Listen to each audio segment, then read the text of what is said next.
guys, this is Stephanie coming from the Marshall Kitchen. Today we have a science experiment for you and a craft following that for you to work on at home. So let's go ahead and get started. Today we're going to be talking about Jesus's blood and the price he paid for that by going to the cross. So I'm sure you've noticed as you've been at home away from your friends and having to kind of keep your distance from other people so that they don't get sick, is kind of this separation period is kind of weird, right? It was like this in Bible times too. Not quite the same, but if you were from a different culture or you came from a different background or a different history, or you didn't fit into a particular category, people didn't want to have anything to do with you. So that's where Jesus comes in. He came in and he tore down all of those barriers that we kept putting up around each other. And that's where our experiment is going to revolve around today. We're going to be talking about Jesus' blood and the miraculous work that it does within us every single day. So we're going to pan on over to our little science corner over here. So for this experiment, you're going to need a plastic cup or a mason jar, a quarter cup of water, a quarter cup of bleach, food coloring, a spoon or something to stir with, and an adult. So the adult comes very important because we are going to be working with bleach, which is a cleaning agent. It's very heavy, very strong stuff, and we want to be careful not to get it in our nose, our mouth, our eyes. So it's very important that you have an adult go ahead and pour this out for you, okay? So you're going to start with your jar, and we're going to pretend that the jar is your life. It's you as a little human person. And we're going to take our water, and we're going to pretend that the water is your soul. Okay, that's the eternal part of us. That's the part of us that's going to live forever, right? So we pour it in, and as I'm sure you've already seen, my soul, my water is clean and clear and beautiful, right?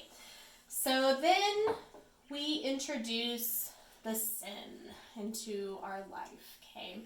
So sin is what makes us dirty, okay? Makes us unclean. It's those little naughty things that we do every day. Every human does it in our lives. So let's say that I was mean to somebody, or I said something unkind to my brother or my sister today. That's something we ought to add to our jar. Let's say I threw a tantrum when Mom asked me to clean up my room. That's another drop. Let's say I pushed somebody down or hit somebody when I got angry. That's another drop we have to add to our jar. So as you can see, instead of being nice, clean, clear soul, now I have a stained soul. I have a dirty soul. I added all that red food coloring in and ruined the clarity of it. So how on earth, if I wanted to take the red out, how am I going to do that? I can't just drink it and hope that it'll go away. I can't just stare at it long enough and hope that it will somehow disappear. Okay, I need something to help me out. So that's where our bleach comes in. Our bleach is going to be our Jesus, and this is Jesus paying the price for our sin, coming in and making us clean again. So go ahead, grab your adult at this time. And for the sake of the video time, I myself will be adding a little extra bleach, but you just stick with the proportions at home. Pour that in there.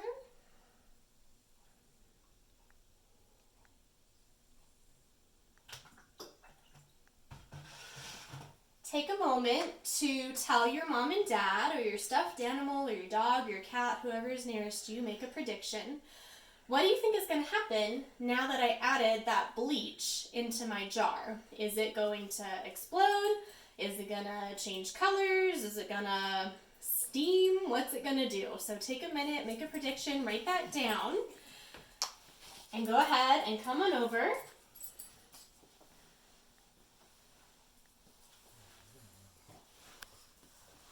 And let's just watch this for a minute and see what happens.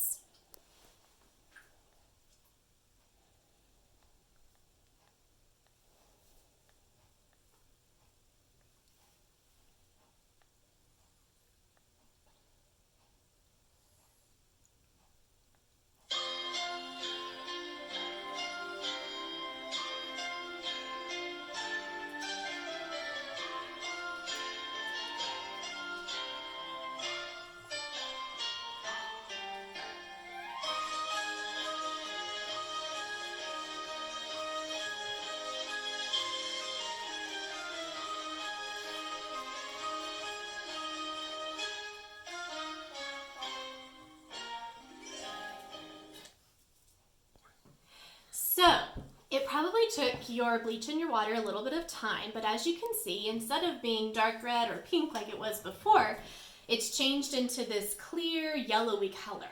So this is what Jesus's blood does when we come into contact with it. He cleanses us and he washes all of that red away.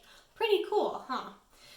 And the neat thing about Jesus's blood is even when I do mess up, because unfortunately we are humans and we're not perfect,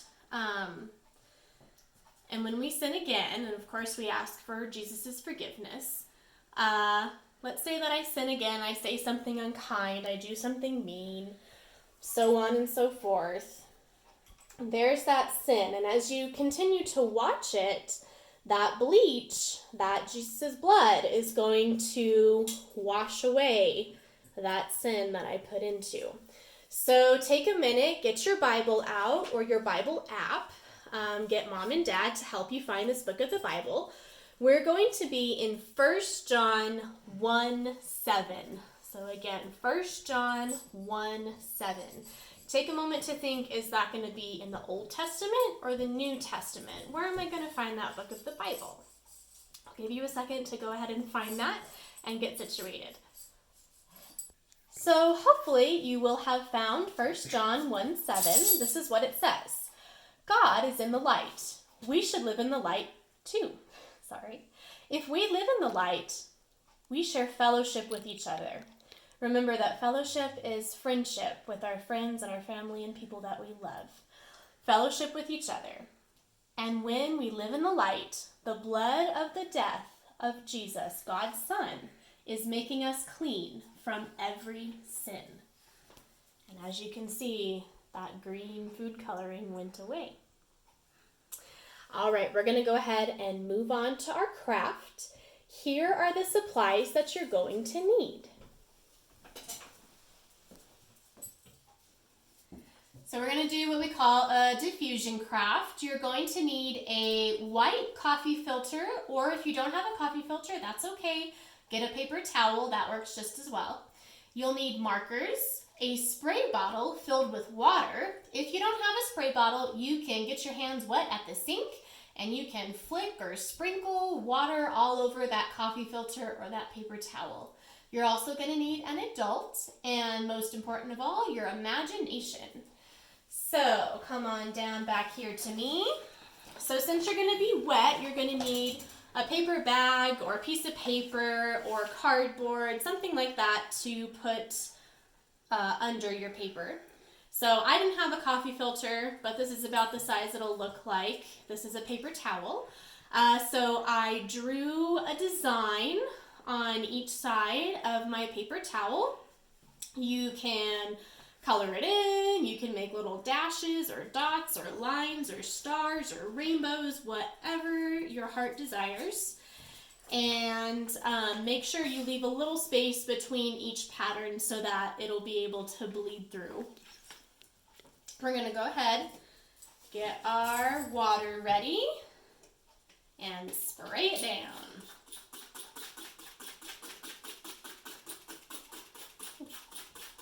Ooh, it's going everywhere. Ah! Oh, how fun.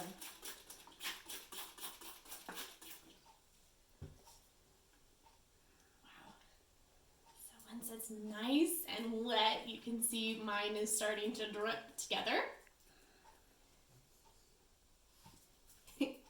And you can take this, once it's dried of course, You can hang it up in your window. You can watch the sunlight come through it. Here's one I made last night. Kind of looks tie-dye. I made a rainbow pattern on it and used it that way so you can have a neat little sun catcher to use. Well, thank you so much for joining me today. I hope you enjoyed it, and we will hopefully see you next time. Thank you. Bye, guys.